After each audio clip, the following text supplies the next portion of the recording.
ಈಶ್ವರ ಶ್ರೀಗಳವರು ಬಹಳ ಶ್ರಮವಹಿಸಿ ಈ ಸಂಘಟನೆಯನ್ನು ಮಾಡಿ ಮಹಾಸಭೆಯ ಒಂದು ಆತ್ಮವಿಶ್ವಾಸವನ್ನು ಹೆಚ್ಚಿಸಿದ ಮುಂದಿನ ದಿನಮಾನಗಳಲ್ಲಿ ಮಹಾಸಭೆಯ ಕರೆ ಇಂಥ ಸಮಾಜ ಸಂಘಟನೆಯಲ್ಲಿ ಸಮಾಜಕ್ಕೆ ಐಕ್ಯತೆ ಸಂದೇಶ ಕೊಡುವಂತಹ ಸಂದರ್ಭದಲ್ಲಿ ವಹಿಸಿದ್ದಾದರೆ ಖಂಡಿತವಾಗಿ ಪೀಠಗಳು ದಯಮಾಡಿಸಿ ಮಾರ್ಗದರ್ಶನವನ್ನು ನೀಡುವಂತ ಸಂಪೂರ್ಣ ಭರವಸೆಯನ್ನು ನಾವು ಕೊಡ್ತೇವೆ. ಇವತ್ತಿನ ಈ ಸಮಾರಂಭದಲ್ಲಿ ಮುಂಡ್ರಿಗೆ ಜಗದ್ಗುರು ಅನ್ನದಾನೀಶ್ವರ ಶಿವಯೋಗಿಗಳವರು ತಾತ್ವಿಕ ತಳಹದಿಯ ಮೇಲೆ ವೀರಶೈವ ಧರ್ಮದ ಆದರ್ಶಗಳನ್ನು ಲಿಂಗಾಯತ ಈ ಪದದ ವಿಶ್ಲೇಷಣೆಯನ್ನು ಮನಮುಟ್ಟುವಂತೆ ತಮಗೆಲ್ಲ ಮನವರಿಕೆಯನ್ನು ಮಾಡಿಕೊಟ್ಟಿದ್ದಾರೆ. ಈ ಪವಿತ್ರವಾದಂತಹ ಸಮಾರಂಭದಲ್ಲಿ ಉಜ್ಜಯಿನಿ ಜಗದ್ಗುರುಗಳು, ಶ್ರೀಶೈಲ ಜಗದ್ಗುರುಗಳು, ಕಾಶಿ ನೂತನ ಜಗದ್ಗುರು ಕೂಡ ಪಾಲ್ಗೊಳ್ಳುವರ ಜೊತೆಗೆ ಏನು ನಿರಂಜನ ಜಗದ್ಗುರುಗಳು ಕೂಡ ಇವತ್ತಿನ ಈ ಸಮಾರಂಭದಲ್ಲಿ ಪಾಲ್ಗೊಂಡು ಸಮುದಾಯದ ಎಲ್ಲ ಜನರಿಗೆ ಅತ್ಯಂತ ಹರ್ಷವನ್ನು ಉಂಟು ಮಾಡಿದ್ದಾರೆ. ಈ ಹರ್ಷ ನಿರಂತರವಾಗಿ ಹೀಗೆ ಮುಂದುವರಿಯಲಿ, ಸಮಾಜಕ್ಕೆ ಒಂದು ದಿಕ್ಸೂಚಿ ಆಗಲಿ ಅನ್ನುವಂಥ ಆಶಯವನ್ನು ವ್ಯಕ್ತಪಡಿಸಿ, ಸಮಯ ಬಹಳ ಆಗಿರುವುದರಿಂದ ಇನ್ನು ಅನೇಕ ಮಠಾಧೀಶರು ತಮ್ಮ ಒಡಲು ನುಡಿಗಳನ್ನು ನಿಮ್ಮೆಲ್ಲರ ಜೊತೆಗೆ ಹಂಚಿಕೊಳ್ಳಬೇಕಾದ ಕಾರಣ ಹೆಚ್ಚಿಗೆ ಯಾವುದೇ ವಿಚಾರಗಳನ್ನು ಪ್ರಸ್ತಾವನೆಯನ್ನು ಮಾಡದೆ ಅಖಿಲ ಭಾರತ ವೀರಶೈವ ಲಿಂಗಾಯತ ಮಹಾಸಭೆ ಸ್ಪಷ್ಟವಾದಂತಹ ಗಟ್ಟಿ ದಾರಿಯಲ್ಲಿ ಹೆಜ್ಜೆಯನ್ನು ನೀಡಲಿ. ಸಾವಿರಾರು ಮಠಾಧೀಶರು ನಿಮ್ಮ ಬೆನ್ನ ಹಿಂದೆ ಇದ್ದು ನೀವು ಮಾಡಿದಂಥ ಈ ಒಳ್ಳೆಯ ಜಗದೀಶ್ ಶೆಟ್ಟರವರಾಗಲಿ, ಬಸವರಾಜ ಬೊಮ್ಮಾಯಿಯವರಾಗಲಿ ಯಾವ ರೀತಿಯಿಂದ ಅದನ್ನು ಹೇಳಬೇಕು ಅದನ್ನು ಸಂಜ್ಞಾ ರೂಪದಲ್ಲಿ ತಮಗೆಲ್ಲ ಮನವರಿಕೆಯನ್ನು ಮಾಡಿಕೊಟ್ಟಿದ್ದಾರೆ. ಅನೇಕ ಮಠಾಧೀಶರ ಭಾವನೆಯೂ ಕೂಡ ನಾವು ಹೇಳಿದಂಥ ಈ ಅಭಿಪ್ರಾಯಕ್ಕೆ ಹೊರತಾಗಿಲ್ಲ ಅನ್ನುವಂಥ ಒಂದು ಆತ್ಮವಿಶ್ವಾಸವನ್ನು ಕೂಡ ಈ ಸಂದರ್ಭದಲ್ಲಿ ವ್ಯಕ್ತಪಡಿಸಿ, ಕೊನೆಯಲ್ಲಿ ಒಂದು ಮಾತು, ಜಗದ್ಗುರು ರೇಣುಕಾದಿ ಪಂಚಾಚಾರ್ಯರ ಪರಂಪರೆಯಲ್ಲಿ ಬಂದಂತಹ ಪಂಚಪೀಠಗಳು ಧರ್ಮಮುಖಿಯಾಗಿ, ಸಮಾಜಮುಖಿಯಾಗಿ ಯಾವಾಗಲೂ ತಮ್ಮನ್ನು ತಾವು ತೊಡಗಿಸಿಕೊಂಡು ಕೆಲಸ ಮಾಡ್ತಾರೆ. 12ನೇ ಶತಮಾನದ ಬಸವಾದಿ ಶಿವಶರಣರ ಪರಂಪರೆಯಲ್ಲಿ ಬಂದಂತಹ ಮಠಗಳು ಕೂಡ ಸಾಮಾಜಿಕ ಸಂವೇದನಾಶೀಲ ಗುಣಗಳನ್ನು ಹೊಂದಿ ಸಮಾಜಕ್ಕೆ ಮಾರ್ಗದರ್ಶನ ನೀಡುತ್ತಾರೆ. ಆದರೆ ಇತ್ತೀಚಿನ ದಿನಗಳಲ್ಲಿ ವೀರಶೈವ ಪಂಚಪೀಠಗಳಂದ್ರೆ ಕೆಲವು ಜನರಿಗೆ ಏನೋ ಬಾಯಿಗೆ ಬಂದಂತೆ ಬಹಳಷ್ಟು ಹಗುರವಾಗಿ ಮಾತಾಡ್ತಾರೆ. ಆದರೆ ನಾವು ಅದಕ್ಕೆ ತಕ್ಕ ಪ್ರತಿಕ್ರಿಯೆ ಕೊಡಲಿಕ್ಕೆ ಬರೋದಿಲ್ಲ ಅಂತಲ್ಲ. ಈಗಿನ ಗೌರವ ಘನತೆ, ಗಾಂಭೀರ್ಯ ಇವುಗಳನ್ನು ಅನುಸರಿಸಿಕೊಂಡು ನಾವು ಕೆಲಸ ಮಾಡಬೇಕಾಗ್ತಾ ಇದೆ. ವೀರಶೈವ ಪಂಚಪೀಠಗಳು ಬೇರೆ ಯಾವುದೇ ಮಠಾಧೀಶರ ಬಗ್ಗೆ ಅಲ್ಲ ಸಲ್ಲದ ಮಾತುಗಳನ್ನು ಯಾವತ್ತೂ ಕೂಡ ಆಡುವುದೇ ಇಲ್ಲ. ಮೇಲಾಗಿ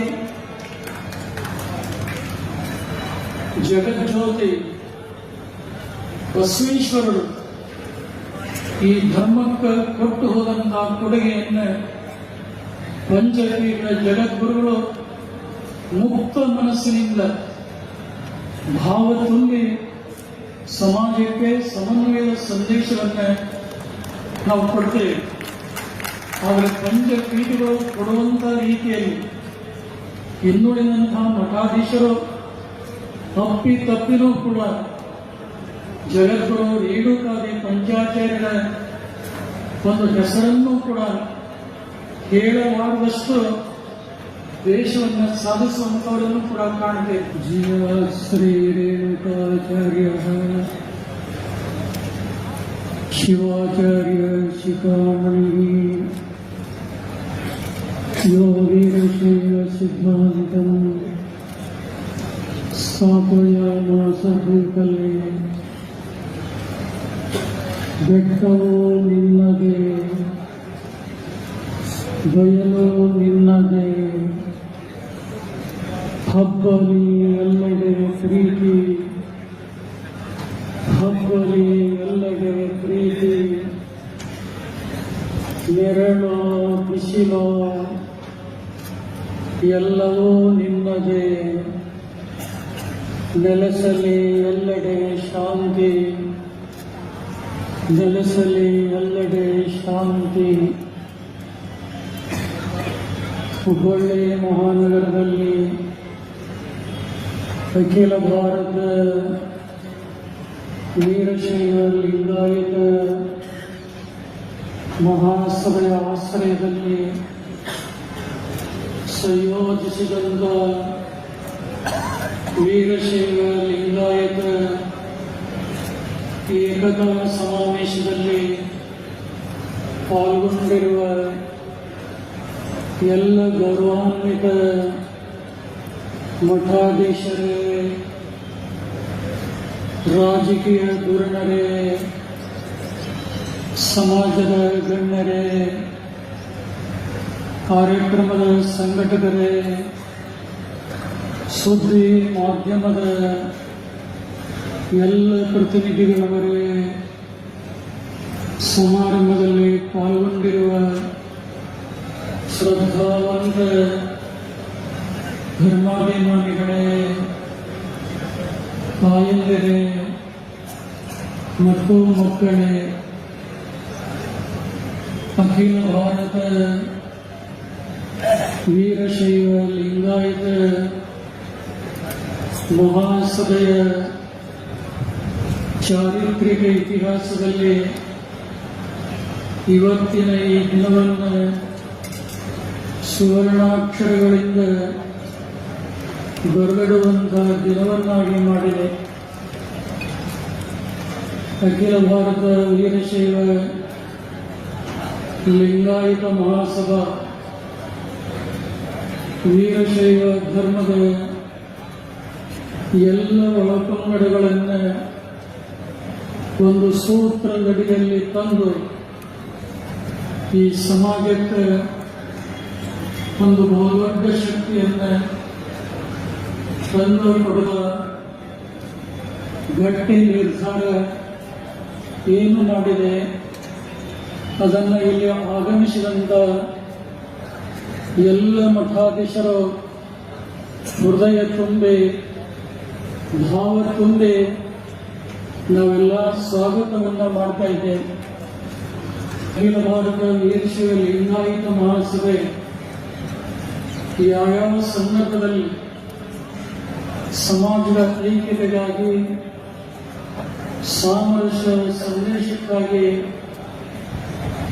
ವೀರಶೈವ ಧರ್ಮದ ಪಂಚಪೀಠಗಳನ್ನು ಬರಮಾಡಿಕೊಳ್ಳಬೇಕು ಅನ್ನುವಂಥ ಅಪೇಕ್ಷೆ ವ್ಯಕ್ತಪಡಿಸಿದಾಗ ಯಾವುದೇ ಸ್ಥಾನಮಾನ ಅವುಗಳನ್ನು ಗಮನಿಸದೆ ಸಮಾನವಾದಂಥ ವೇದಿಕೆಯಲ್ಲಿ ಬಂದು ಸಮಾಜದ ಹಿತದೃಷ್ಟಿಯಿಂದ ಕೆಲವು ಅಮೂಲ್ಯ ಸಲಹೆಗಳನ್ನು ಕೊಟ್ಟಿದ್ದು ನಾವೆಲ್ಲ ನೋಡಿದ್ದೀರಿ. ಅಖಿಲ ಭಾರತ ವೀರಶೈವ ಮಹಾಸಭೆಯಿಂದ ಬೆಳಗಾವಿಯಲ್ಲಿ ನಡೆದಂತಹ ಸಮ್ಮೇಳನ ಆಗಲಿ, ಸುತ್ತೂರಿನಲ್ಲಿ ನಡೆದಂತಹ ಸಮ್ಮೇಳನವಾಗಲಿ, ಈ ಹಿಂದೆ ದಾವಣಗೆರೆಯಲ್ಲಿ ನಡೆದಂಥ ಸಮಾರಂಭದಲ್ಲಿ ಏನು ಕಾರ್ಯಕ್ರಮ ನಡೆದಿತ್ತು ಅದಕ್ಕಿಂತ ವೈಶಿಷ್ಟ್ಯಪೂರ್ಣವಾದಂಥ ಮಹತ್ವವಾದಂಥ ಸಮಾರಂಭ ಹುಬ್ಬಳ್ಳಿ ಮಹಾನಗರದಲ್ಲಿ ಇವತ್ತು ವೀರಶೈವ ಲಿಂಗಾಯತ ಏಕತಾ ಸಮಾವೇಶ ಇಲ್ಲಿ ನಡೀತಾ ಇದೆ. ಈಗಾಗಲೇ ಸಮಾಜದ ಅನೇಕ ಗಣ್ಯರು, ನಮ್ಮೆಲ್ಲ ರಾಜಕೀಯ ಧುರೀಣರು, ಕೆಲವು ಮಠಾಧೀಶರು ನಮ್ಮ ಅಂತರಂಗದ ಭಾವನೆಗಳನ್ನು ನಿಮ್ಮೆಲ್ಲರ ಜೊತೆಗೆ ಹಂಚಿಕೊಂಡಿದ್ದಾರೆ. ನಿಜವಾಗಲೂ ಈ ಹಿಂದೆ ಇಂಥ ಸಮ್ಮೇಳನಗಳಿಗೆ ಇಷ್ಟೊಂದು ಸಂಖ್ಯೆಯಲ್ಲಿ ನಾಡಿನ ಎಲ್ಲ ಭಾಗಗಳಿಂದ ಮಠಾಧೀಶರು ಬಂದಿದ್ದಿಲ್ಲ. ಆದರೆ ಹುಬ್ಬಳ್ಳಿಯಲ್ಲಿ ನಡೆದಂಥ ವೀರಶೈವ ಲಿಂಗಾಯತ ಏಕತಾ ಸಮಾವೇಶದಲ್ಲಿ ಸಾವಿರಾರು ಮಠಾಧಿಪತಿಗಳು ಇಲ್ಲಿಗೆ ಏನು ಆಗಮಿಸಿದ್ದಾರೆ, ಅವರನ್ನು ಎಷ್ಟು ನೆನಪಿಸಿಕೊಂಡ್ರು ಕಡಿಮೆ ಅನ್ನುವಂಥ ಭಾವನೆಯನ್ನು ಈ ಸಂದರ್ಭದಲ್ಲಿ ನಾವು ಹೇಳಲಿಕ್ಕೆ ಬಯಸ್ತಾ ಇದ್ದೇವೆ. ನಿಜವಾಗಲೂ ಹುಬ್ಬಳ್ಳಿ ಮಹಾನಗರದಲ್ಲಿ ಇವತ್ತು ಹೃದಯ ಭಾಗದಲ್ಲಿರುವಂಥ 3,000 ಮಠದಿಂದ ಎಲ್ಲ ಪೂಜ್ಯರ ಪಾದ ಯಾತ್ರೆಯ ಮೂಲಕ ಈ ನೆಹರು ಮೈದಾನಕ್ಕೆ ಬಂದು ನಾವೆಲ್ಲ ಸಮ್ಮಿಲಿತರಾಗಿದೆ. ಒಂದು ಸಮಾಜದ ಶಕ್ತಿಯನ್ನು ನಾವು ಕಟ್ಟಿ ಬೆಳೆಸಬೇಕಾದ್ರೆ ಒಬ್ಬಿಬ್ಬರಿಂದ ಸಾಧ್ಯ ಇಲ್ಲ. ಎಲ್ಲರೂ ಕೂಡ ಒಂದಾಗಿ ಸಮಾನ ಮನಸ್ಕರಾಗಿ ಕೆಲಸ ಮಾಡಿದರೆ ಅಸಾಧ್ಯ ಅನ್ನುವಂಥದ್ದು ಯಾವುದೂ ಕೂಡ ಇಲ್ಲ ಅನ್ನುವಂಥ ಒಂದು ಆತ್ಮವಿಶ್ವಾಸ ಇವತ್ತು ನಮಗೆ ಕಂಡು ಬರ್ತಾ ಇದೆ.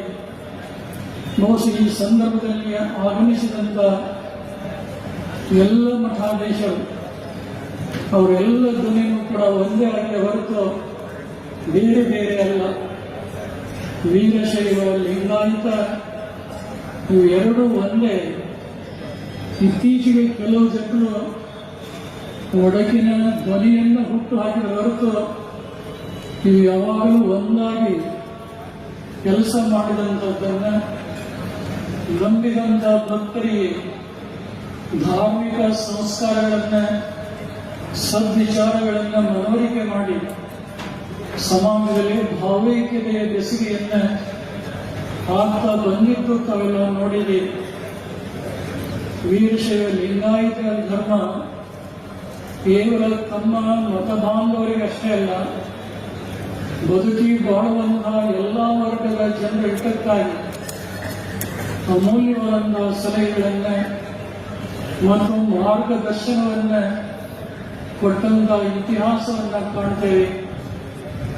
ಶ್ರೀಮದ್ ಮಹಾಪುರಿ ಲಿಂಗೈಕ್ಯ ವೀರ ಗಂಗಾಧರ ಜಗದ್ಗುರುಗಳು ಬಹಳ ದೂರದೃಷ್ಟಿ ಇಟ್ಟು ಸಮಾಜದ ಸುಭದ್ರತೆಗಾಗಿ ಭಾವೈಕ್ಯತೆಯ ಸಂದೇಶವಾಗಿ ಮಾನವ ಧರ್ಮಕ್ಕೆ ಜಯವಾಗಲಿ, ಧರ್ಮದಿಂದಲೇ ವಿಶ್ವಕ್ಕೆ ಶಾಂತಿ ಅನ್ನುವಂಥ ಬಹು ದೊಡ್ಡ ಸಂದೇಶವನ್ನು ಕೊಟ್ಟಿದ್ದು ನಾಮನಿಗೆಲ್ಲ ಕೇಳ್ತಾ ಇದೆ.